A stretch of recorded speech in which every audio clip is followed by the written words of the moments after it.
तर खूप साऱ्या माझ्या लाडक्या बहिणींना एक एरर मेसेज येतोय. बघा, हा आधार क्रमांक ई-के-वाय-सी दुरुस्तीच्या यादीत नाही, असा मेसेज येतोय. जेव्हा ते के-वाय-सी करतात, तेव्हा हा मेसेज लिहून येतोय. याचा अर्थ काय? बघा, ज्या लाडक्या बहिणींनी अजूनपर्यंत के-वाय-सी नव्हती केली, 31 डिसेंबर शेवटची तारीख होती, तोपर्यंत खूप साऱ्या लाडक्या बहिणींनी के-वाय-सी नाही केली.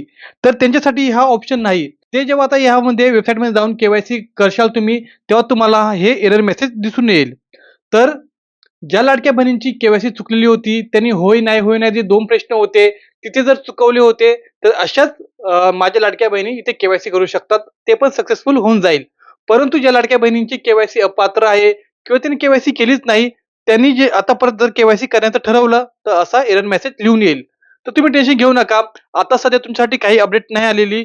भविष्यामध्ये जर सरकारने पुढे ज्या लोकांची के-वाय-सी बाकी होती, 31 डिसेंबरपर्यंत ज्या लाडक्या बहिणींनी के-वाय-सी नव्हती केली, त्यांच्यासाठी काय ऑप्शन आलं, तर त्याच्यावर तुमचा राहुल भाई व्हिडिओ बनवून तुम्हाला नक्कीच सांगेल.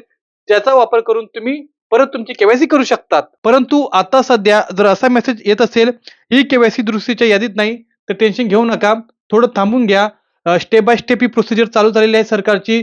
जसा तुमचा नंबर येत जाईल म्हणजे बघा 4-5 दिवसातून तुम्ही वेबसाईट चेक करा. तिथे तुमचा आधार क्रमांक टाकून बघा. जर झाली सक्सेस तर होऊन जाईल. कारण ती वेबसाईट पण खूप भंगार आहे. कधी-कधी काम करते, कधी-कधी काम करत नाही. तर तुम्ही रोज ट्राय करत बसा, की होता की नाही सक्सेस, होता की नाही सक्सेस. झालं तुमच्या नशिबात असेल, लक असेल, तर तुमची के-वाय-सी होऊन जाईल.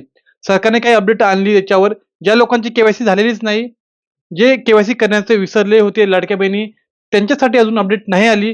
जर तुमच्यासाठी काही अपडेट आली, तर त्याच्यावर पण तुमचा राहुल भाऊ नक्की व्हिडिओ बनवेल आणि तुम्हाला अपडेट नक्की देईल.